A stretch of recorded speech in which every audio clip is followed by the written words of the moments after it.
شروع اللہ کا نام لے کر جو بڑا مہربان نہایت رحم والا ہے۔ ناپ اور تول میں کمی کرنے والوں کے لیے خرابی ہے۔ جو لوگوں سے ناپ کر لیں تو پورا لیں، اور جب ان کو ناپ کر یا تول کر دیں تو کم دیں۔ کیا یہ لوگ یہ نہیں خیال کرتے کہ اٹھائے بھی جائیں گے؟ یعنی ایک بڑے سخت دن میں، جس دن تمام لوگ رب العالمین کے سامنے کھڑے ہوں گے۔ سن رکھو کہ بدکاروں کے اعمال نامے سجین میں ہوں گے۔ اور تم کیا جانتے ہو کہ سجین کیا چیز ہے؟ ایک دفتر ہے لکھا ہوا، اس دن جھٹلانے والوں کے لیے خرابی ہے، یعنی جو انصاف کے دن کو جھٹلاتے ہیں، اور اس کو جھٹلاتا وہی ہے جو حد سے نکل جانے والا گناہگار ہے۔ جب اس کو ہماری آیتیں سنائی جاتی ہیں تو کہتا ہے یہ تو پہلے لوگوں کے افسانے ہیں۔ ہرگز نہیں، بات یہ ہے کہ یہ جو اعمال بد کرتے ہیں ان کا ان کے دلوں پر زنگ بیٹھ گیا ہے۔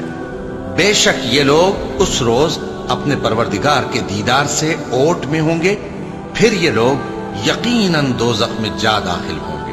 پھر ان سے کہا جائے گا کہ یہ وہی چیز ہے جس کو تم جھٹلاتے تھے۔ یہ بھی سن رکھو کہ نیکوکاروں کے اعمال نامے علیین میں ہوں گے۔ تم کو کیا معلوم کہ علیین کیا چیز ہے؟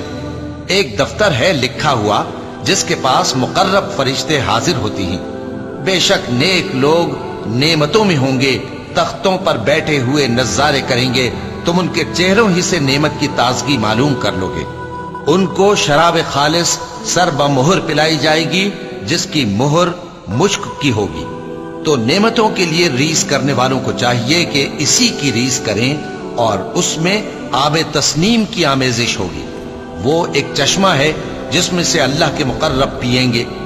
جو گناہگار یعنی کفار ہیں وہ دنیا میں مومنوں سے ہنسی کیا کرتے تھے، اور جب ان کے پاس سے گزرتے تو حقارت سے اشارے کرتے، اور جب اپنے گھر کو لوٹتے تو اتراتے ہوئے لوٹتے، اور جب ان کو یعنی مومنوں کو دیکھتے تو کہتے کہ یہ تو گمراہ ہیں، حالانکہ وہ یعنی کافر ان پر نگراں بنا کر نہیں بھیجے گئے تھے۔ تو آج مومن کافروں سے ہنسی کریں گے کہ مسندوں پر بیٹھے ہوئے ان کا حال دیکھ رہے ہوں گے۔ آج کافروں کو ان کے کاموں کا پورا بدلہ مل گیا نا۔